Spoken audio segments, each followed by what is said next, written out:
Uma surra deve ser o bastante. Grandes almas aprendem grandes lições com acontecimentos pequenos. Nós, arraias miúdas, devemos refletir sobre tal fato e tentar extrair de nossa experiência a lição que certamente contém. Nada lhe pode acontecer, a não ser que encontre algum tipo de correspondência na sua própria mentalidade, e decorre daí que todo infortúnio aparente não passa de um sinal de que há algo errado internamente.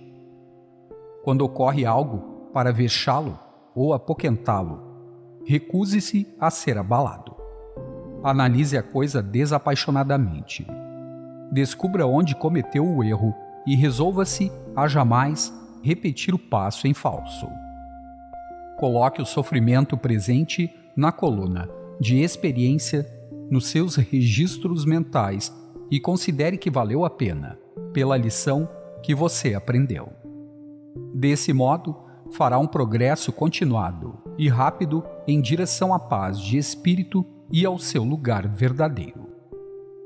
Os tolos cometem os mesmos erros repetidamente e são punidos de novo todas as vezes.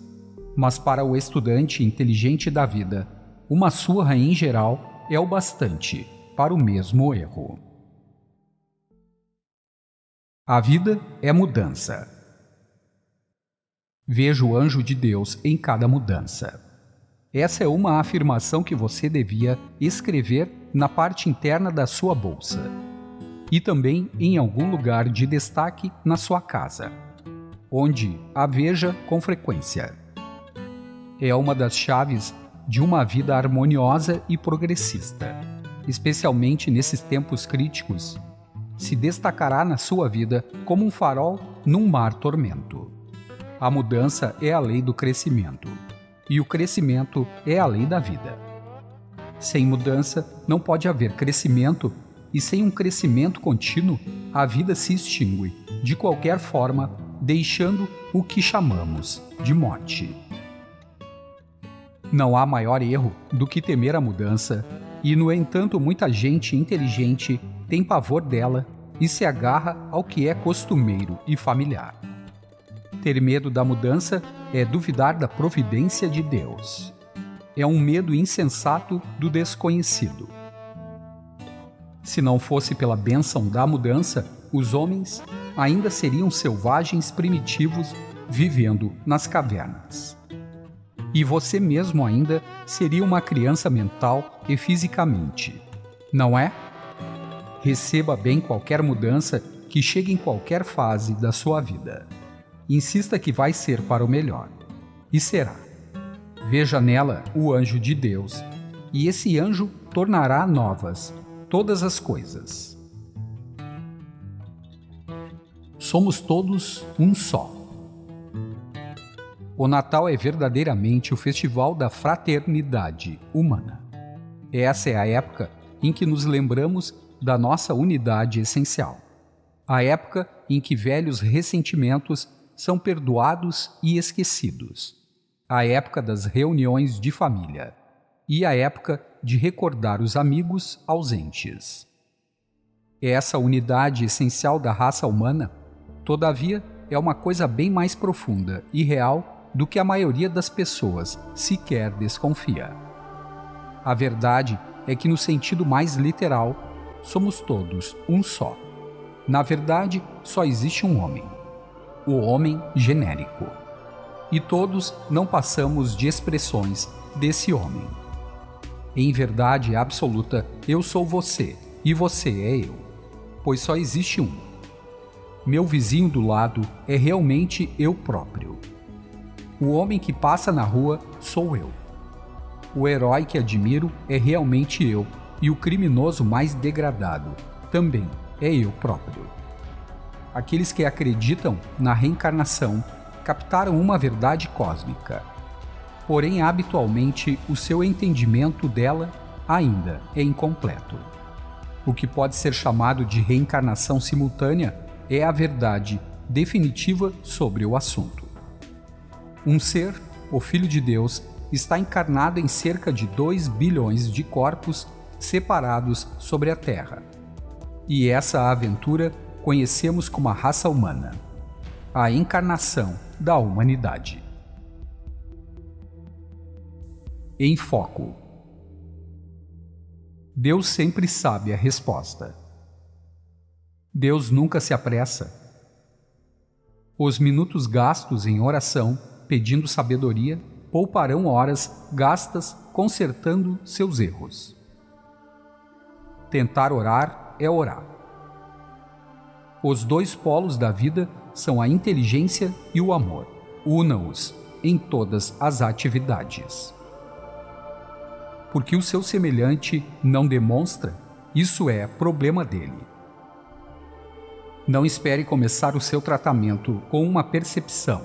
Dê graças se a conseguir quando o trabalho estiver terminado.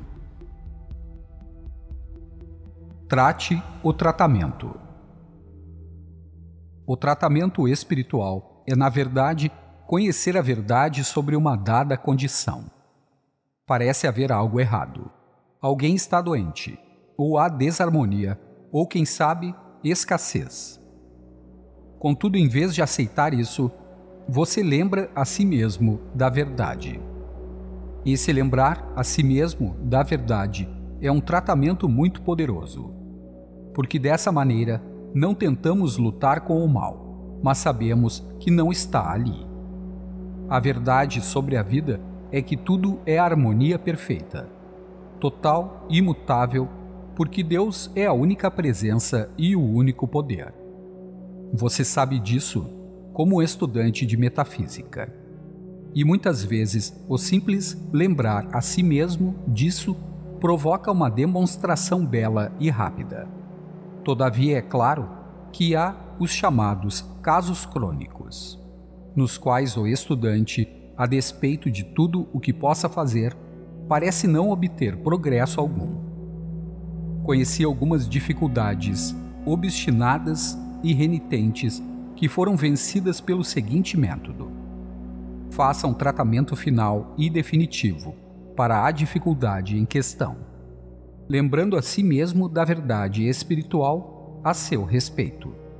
E depois não volte a tratar o problema, mas trate o tratamento. Quando se sentir disposto a isso, faça-o asseverando que o tratamento foi uma atividade divina e que deve ser bem-sucedido. Assevere que Deus trabalhou através de você quando deu o tratamento e que o trabalho de Deus tem que ter êxito. Insista que o seu tratamento, sendo uma atividade divina, não pode ser prejudicado por quaisquer dificuldades aparentes ou condições mentais. Dê graças pelo sucesso perfeito e seja sincero. Tratar o tratamento. E você pode fazê-lo com a frequência que quiser. Não apresenta nenhuma desvantagem, que costumam surgir do tratamento demasiado frequente do problema em si. Pegando o trem para Boston. O verdadeiro relaxamento mental é tão importante quanto a atividade mental correta. Um relaxamento sensato e uma atividade sensata são os polos equilibrados da verdadeira ação. Hoje em dia, a maioria das pessoas se dá conta da necessidade de aprender a relaxar fisicamente, se é que deseja conservar a saúde. Mas até mesmo os estudantes da metafísica não percebem com clareza a necessidade também do relaxamento mental. Muitas pessoas vivem sujeitando suas mentes a um desgaste totalmente desnecessário. Ficam remoendo os problemas passados e muitas vezes até ficam imaginando problemas que acham irão acontecer amanhã ou semana que vem, desse modo ajudando a atraí-los para si. Entregam-se a violentas discussões mentais com pessoas ausentes. Cruzam mentalmente todo tipo de pontes, centenas de quilômetros antes de chegarem a elas. Dizemos coloquialmente, pegar o trem para algum lugar, e na realidade muitas pessoas que andam de trem pegam o trem mentalmente e viajam a viagem toda. E é por isso que tanta gente está exausta quando chega ao seu destino. O nova-iorquino que pega o trem para Boston, dessa maneira, embarca na grande Central Station. Senta-se pouco à vontade. Não relaxa nem fisicamente. E logo começa a se perguntar se o trem vai chegar na hora. Questiona-se se vai poder encontrar logo um carregador. Imagina-se correndo pela plataforma atrás de um deles. Sobe correndo mentalmente as escadas que levam ao nível da rua. Se conhece bem a cidade, apressa-se mentalmente pelas ruas até o local do seu compromisso. Voltando por um momento ao presente, dá uma olhada no relógio e espia pela janela para ver o quanto o trem já andou. E fica agindo assim durante as 4 ou 5 horas de viagem. Muitos anos atrás, reparei que quando o trem chega à estação terminal, após uma longa viagem, os maquinistas sempre parecem desembarcar com a aparência mais descansada do que a maioria dos passageiros. Embora tenham estado trabalhando e os passageiros não, esta, é claro, é a explicação. Para os maquinistas, aquilo não passava de um dia rotineiro de trabalho. Nem sonhavam em pegar o trem, mentalmente. A máquina que fizesse o serviço. Os passageiros que estavam num estado de agitação mental, a maior parte do tempo, tentavam pegar o trem e sofriam as consequências. É difícil se você acha que é. O valor que qualquer experiência tem, para nós, é o valor que lhe damos em nosso pensamento. Um pouco de reflexão demonstrará que isso é verdade, no tocante a toda a gama da experiência humana. O mesmo acontecimento desagradável que um homem ignorará, com uma risada significará para um outro um coração partido, seguido pela morte. Uma grande dificuldade é o que consideramos grande. Para Deus, não há demonstrações grandes nem pequenas. Grandes e pequenas são qualidades que existem em nosso próprio pensamento. Curar um moribundo nos parece ser uma grande demonstração, e curar um dedo ferido, uma pequena demonstração. Mas para Deus, uma não é mais difícil do que a outra. Se acreditássemos que era tão fácil ressuscitar um morto quanto curar um resfriado, poderíamos fazê-lo com igual facilidade. Se acreditássemos que era tão fácil demonstrar uma casa quanto demonstrar uma lapiseira, demonstraríamos a casa com a mesma facilidade que a lapiseira.